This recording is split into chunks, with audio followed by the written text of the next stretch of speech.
telling you now. Deontay, he's not in the devil's playground now.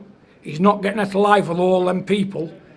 So, making your job easier, he's got me now, and we are going to put so much work in to crush you, my friend. It's going to be untrue. So let me tell you, stock up on toilet roll, makes you're going to need it, because we're training hard, we're training to move mountains, and you're just a bump in the road, my friend. You're getting it, you dosser. You're a bum, and a horrible bum at that. You're getting it, pal. We're putting the work in. This brain, Tyson's brain, when we unite, we're unbeatable, especially somebody like you, a one-trick pony. What's good, family? Smash the like button and subscribe. So we just heard there from Big John Theory, bringing you, man, some exclusively leaked information right now. I'm surprised quite a few slow dopey dons did not pick up on this, but I'm not surprised because obviously this is an exclusive clip here from John Theory. I reached out to him, and said, listen, John, what's the latest news going on with Tyson Scary? And he said, well, in fact, you heard him just there. Essentially, Tyson Fury has left Sugar Smith in a halo of controversy. So, and it's mad, yeah. What did I tell you, man? I told you, man, Tyson Fury and Sugar Smith have fallen out. I said that 100%. Didn't I? Did I tell you that? I said that Tyson Fury has lost that special connection they had going into the first fight. He's lost it. Sugar Smith, essentially, what's that word I'm looking for? He broke the trust. Or he broke that trainer-fighter bond. Why? How? Well, going out to meals with the shirt unbuttoned, the shades on, the chains on, the sniff on, the dancing on the tables on. Yeah?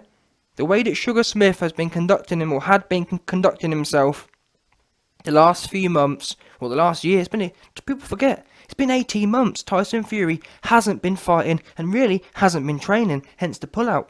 Fury hasn't been training for 18 months, and we know this for a fact because Tommy Fury went out there around the May period with Billy Ho Saunders and came back and fought that random dude, the 2-1 dude, went life and death with him, and it came out in the wash that John Fury was mad that Tommy Fury hadn't been training out there, and that was with Tyson. And guess who was with Tyson?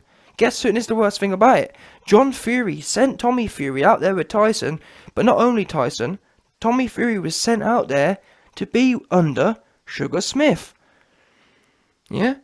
The Kronk Jim, Sugar Smith. He was the one who's meant to be heading it up. Heading all of it up. And what did we see? I showed you, man, the videos. Never mind, we all know Tyson Fury bipolar, but Sugar Smith, the guy who's meant to be leading it all, dancing, he was going as hard as Tyson Fury, matching shirts, unbuttoned shirts. You're meant to be you're meant to be the higher, you're meant to be the Iron Man.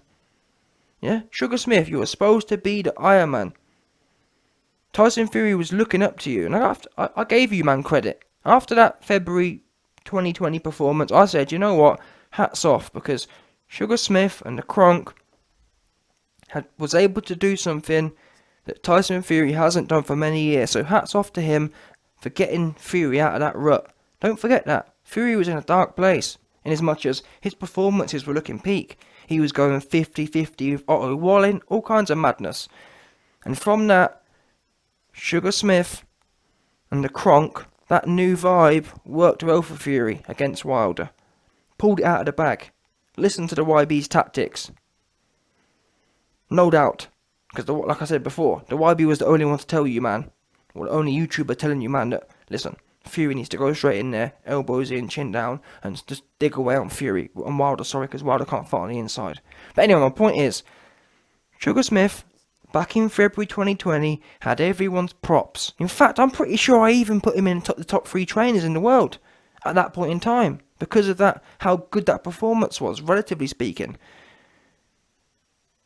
And then what happened? I don't want to hear about C19, I don't care. C19 ain't got nothing to do with nothing. Being a good trainer, it's being a good trainer. We've seen people like Shane McGuigan. And the worst thing is, yeah, Shane McGuigan's 30 years old. In as much as, Sugar Smith, you're 50. Why do you need to be trying to relive your childhood for? What's wrong with you? Shane McGuigan, yeah, is as old as all of these fighters. Lance Zicoli and whatnot. But you never see, I don't never seen, show me a video of Shane McGuigan in the club with his shirt off and chain all dangling around the place and matching shirts and doing way too much. You don't see it. And in fact, despite Shane McGuigan being young, yeah, I don't even know Shane from Adam. But watch his interviews. Watch how he ain't trying to give it the 6ix9ine, i.e. he ain't trying to give it the troll vibe. He ain't trying to give it the YB, all noisy and whatnot. I know who I am. I'm an entertainer. It's YouTube. But what the reason I'm giving Shane McGuigan props is to say that even in his interviews, which I don't know him as a person, but in his interviews, what's the word I'm looking for? It's like it's a power. There's a power to it. He ain't doing extra bits. Even people like Ben Davidson, he tries to. You know what I'm saying? For example, with Ben Davidson, what do we get with Ben Davidson? We get the hair, innit? You just get these fruity stuff. I don't get, and I'm not being biased because you know I rate Shane McGuigan, but genuinely, I don't. Whenever I watch Shane McGuigan in interviews, I don't get any extra stuff. I don't get none of the hair, the Head and Shoulders ads, all that stuff. Don't forget, for a period of time, Ben Davidson was wearing different hairstyles and putting a weird headband on, and his headband would always perfectly line up. So he's obviously been standing in the mirror looking at how it's weird. It's too fruity for me. But Shane McGuigan, maybe in future years he'll show me something different, but so far I haven't seen nothing like that from Shane McGuigan. His interviews, they're always very frank and very powerful. He doesn't overspeak or double speak or fruity speak. It's straight boom. There's no his ability to communicate is straight to the point. And that's now I get an insight into how he's able to command them kind of performances from his athletes, because he ain't mixing his words up. It's not one big confusion. I mean, look at Tank Davis in the corner look at how shambolic Tank Davis's corner was. Absolute shambles. I don't get that vibe from Shane McGuigan. Shane McGuigan, boom. Shane McGuigan told Lawrence Okolie in that 7th round he's ready to go.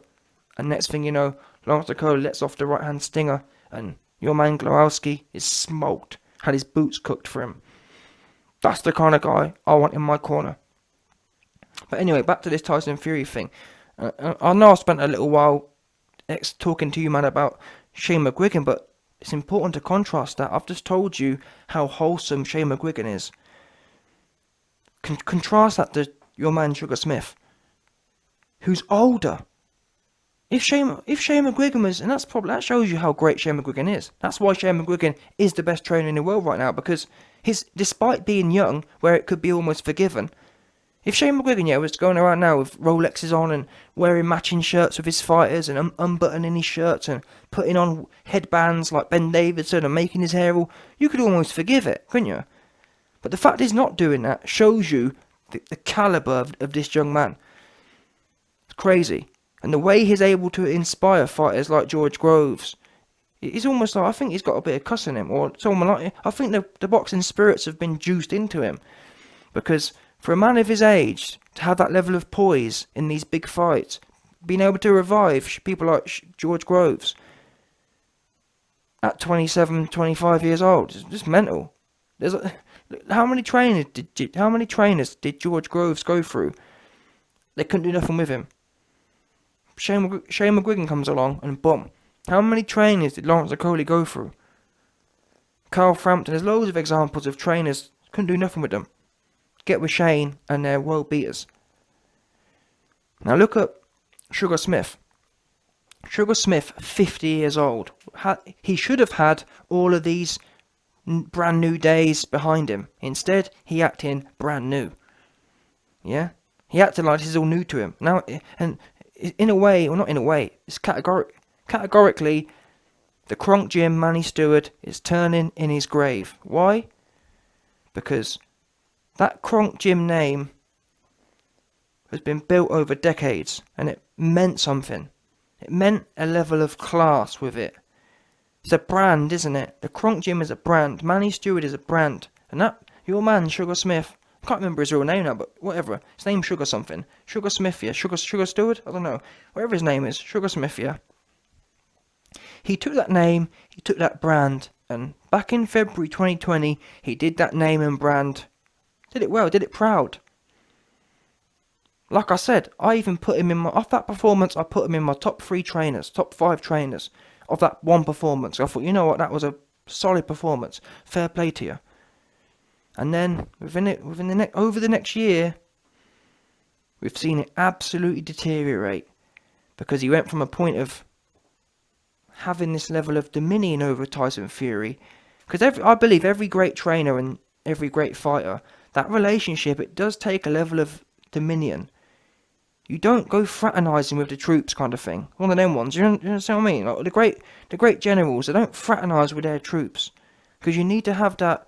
When I tell you it's time to go, you need to know it's time to go. You can't be sitting there questioning my orders. And that's what I think Shane McGuigan does well, because Shane McGuigan told Okoli in the 7th round he's ready to go now. And Shane McGuigan, for whatever, Lawrence Okoli had that level of belief and whatever else you want to call it, to go then. Does that make sense? The troops need to know. They not only have that respect, but they need to have that, not fear, but I don't know what it is, but they need to have something that just they follow. They need to be inspired to follow, regardless of anything else. Regardless of the bombs dropping around you, you need to. When that man says go, it's go time. And guess where you don't develop that? You don't develop that in the club, with matching shirts on, with chains round your neck, bouncing on the tables like idiots. That's where you don't. That's where you don't develop whatever that is I'm talking about. Yeah, that kind of bond don't get developed in the club around drinks and whatnot, and at a dinner table, all messy. That's where it's not developed. But Sugar Smith, like I said, acting brand new. What's obviously happened is Sugar Smith came up under Manny Stewart, but didn't really understand or appreciate any of the actual, what's the word? He didn't actually appreciate any of the cornerstones of the principles Manny Stewart was teaching. From what I understand, or from what we've seen now, Sugar Smith, he was getting all the periphery stuff. He was just, I'm not saying, obviously he learnt some technical elements, but that's all he learnt, is what I'm saying. Yes, Sugar Smith can train you to box, but the more longer term elements, i.e. how to manage a fighter, or how to keep a fighter on their game, he didn't learn that. Which is why he himself lost discipline. I'm sure Shane McGuigan would love to probably go partying with Lawrence Okoli, but he probably knows that you can't be fraternising with the troops. You can't be crossing. I'm not saying that. I'm sure maybe once every now and then Shane McGuigan goes out of him, but even if he does, I bet he ain't getting all messy and getting completely loose like Sugar Smith was. I kid you not. Sugar Smith was. I've done videos on it. Sugar Smith was dancing on the tables with his shirt unbuttoned in a hotel room with Tyson Fury. You don't get any more messy than that. You don't get any more brand new than that. And like I said, Manny Stewart would be turning in his grave at the idea that one of his kin was getting down like that, under his name and under his brand as well. Listen, Sugar Smith, if you want to act like that, yeah, go and make your own gym. Don't be using someone else's legacy to nick fighters, and then just be fully, and then not use any of the principles they've instilled in you. Because I'm sure Manny didn't instill the principle in you that you go partying and turning up with the fighters. How are you supposed to lead a man into battle when you've both been sniffing the white together? And how does that inspire any belief or any trust?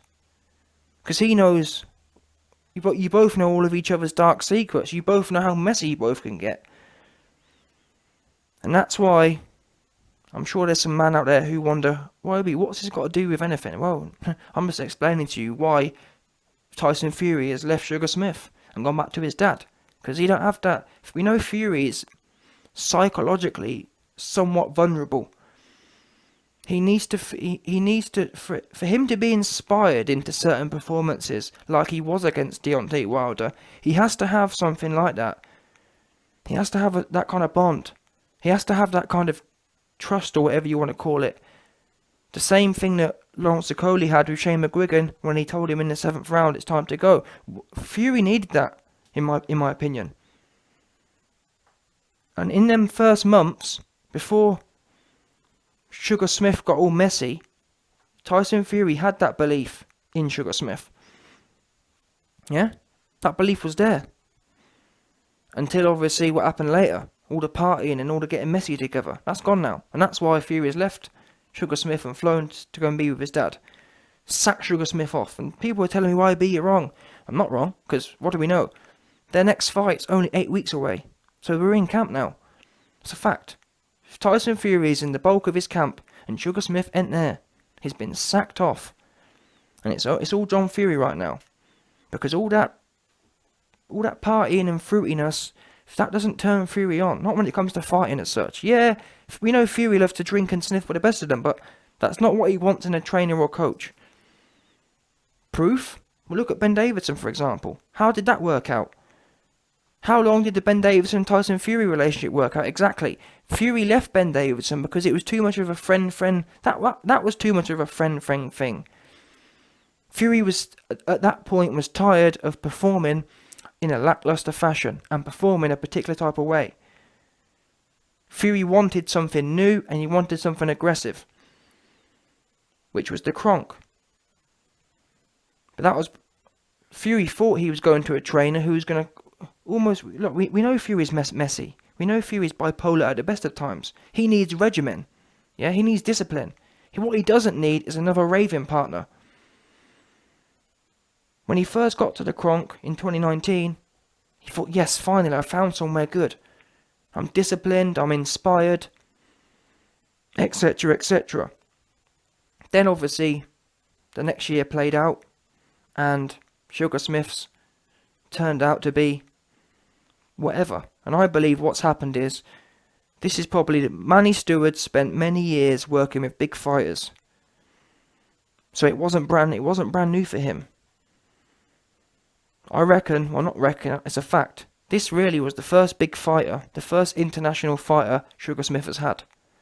Which unfortunately meant this is the first time he had women in his DMs, the first time he had reporters asking him questions. You know what I'm saying? This was the first time he's been on the big stage, and he fell in love with it. It's a fact. I've never watched the videos before Sugar Smith got with Fury. There weren't no chains, there weren't no Rolexes, there weren't no unbuttoned shirts, there weren't no matching shirts, there weren't no Hawaiian shirts, none of it. He was a normal 45 retired policeman. That's who he was. Sugar Smith has changed up. I wouldn't be surprised to hear he's left his wife probably. That's what I reckon was coming next if Fury hadn't sacked him off. But that's what's happened here. Let this be a lesson to any trainers out there. Well, not a lesson, this is what it is. If you're a crap trainer, that's what you'll be doing. Just getting way too messy with your athletes. Shocking. But like I said, Sugar Smith, he was what you call acting brand new. He'd never been here before. He'd never been to the big level. He'd never been to the big Las Vegas hotels, hotel suites and whatnot. And he essentially, rather than growing into it and thinking, you know what, this is an opportunity to really move on my uncle's legacy. You said, wow, this is brand new. Let me act like, you know what I mean? Let me act like a chav at a buffet. Yeah? Have you man ever seen them chavs at buffets? They always put way too much food on their plate. Don't need it all. End up wasting half of it. That's what your man Sugar Smith was doing. Or has done. And that's why Fury's left him. Because over time, all that party, and yeah, don't get me wrong, like I said, Fury loves to party with, Fury will party with anyone, as he did. And Sugar Smith was too short-sighted, or too, whatever it was, too blinded by all the hype to realise what was going to happen in the long run. Fury doesn't work well with people. That's why do you think Fury respected Manny Stewart so much? And even Peter Fury to an extent. Peter Fury weren't doing all that. What do we know? Fury's best performance was under who? Well, initially Sugar Smith, but also Peter Fury. Disciplinarians. That's what Fury works well with. He needs to have set confines. He doesn't work well with working with friends like Ben Davidson, where he can just turn up and do what he wants. Or now Sugar Smith. Doesn't work well with that, which is why he's left the USA and gone back to the UK. It's all kind of making sense now as well, because what else do we know? We know after the alleged C19 thing, Fury flew straight back home. Why? Because it was nothing to do with C19. Instead, it was to do with the camp hadn't gone well. He just got beat up in sparring, and he wanted to go back home to some stability. Yeah, so it's all finally making sense what really happened. So number one, he sacked Sugar Smith off because the relationship was frayed. It wasn't how it used to be because of all the partying together. But number two, also the sparring. I believe Fury blamed Sugar Smith for inviting the sparring. From what I'm hearing, Fury was basically saying to Sugar Smith that, why did you invite all this hard sparring knowing that me and you were just partying hard the week before? So it's one of them friendship falling out ones. You knew we was both railing the white for 3 weeks. Why did you invite F.A. Jagba down and Jared Anderson, knowing that we've been on the sesh for 3 months? What kind of friend does that? Is what Fury's basically saying. So Fury said, you know what? I'm over this situation. I'm out of here. Bye. And that's what's happened. He's left. And if you look carefully, or if you listen carefully, do you man not find it odd that we haven't heard a peep out of Sugar Smith in the last... Despite his fighter pulling out of the fight, how many interviews have we heard from Sugar Smith? Oops, none. Because he's been cut. That's why we've heard none from him. And never mind that. John Fury's just confirmed. Tyson Fury's back in the UK now and training with him. John Fury says that we're working together, both of our brains together. He doesn't mention Sugar Smith's brain, because Sugar Smith ain't there. Sugar Smith has been left behind in the US. I believe possibly Sugar Smith may be used as the trainer on the night. Why? Because John Fury can't come to the US, but that's all it will be. The fact of the matter is, we're only 8 weeks away now. It's 8 weeks. Yeah, 8 weeks until the Wilder rematch. And Sugar Smith isn't there. 8 weeks is a standard camp. He would be there if he was there. Or he would be in the picture if he was going to be in the picture. He's not in the picture. He's not in the camp. He's been sacked off. Bottom line. And to be honest with you, rightfully so. I don't blame Fury for sacking Sugar Smith off. I blame Fury for pulling out, but I can see it all makes perfect sense now what happened. The camp went awful.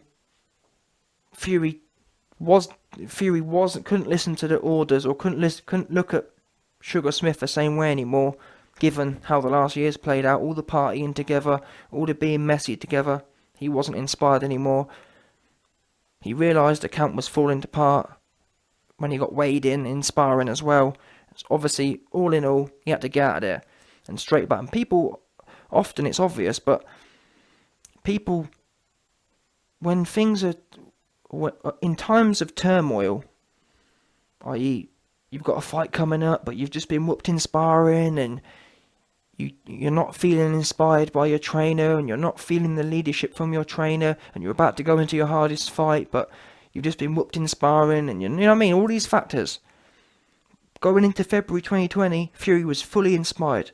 If Sugar Smith had told Fury to jump, he'd have jumped. Now, after all this last year of messiness, Fury ain't feeling that same way. He ain't feeling like that. He ain't feeling like a warrior. To add insult to injury, he's just been filled in sparring. You know what? Too much turmoil going on. Let me go back to my safe place, to my safety.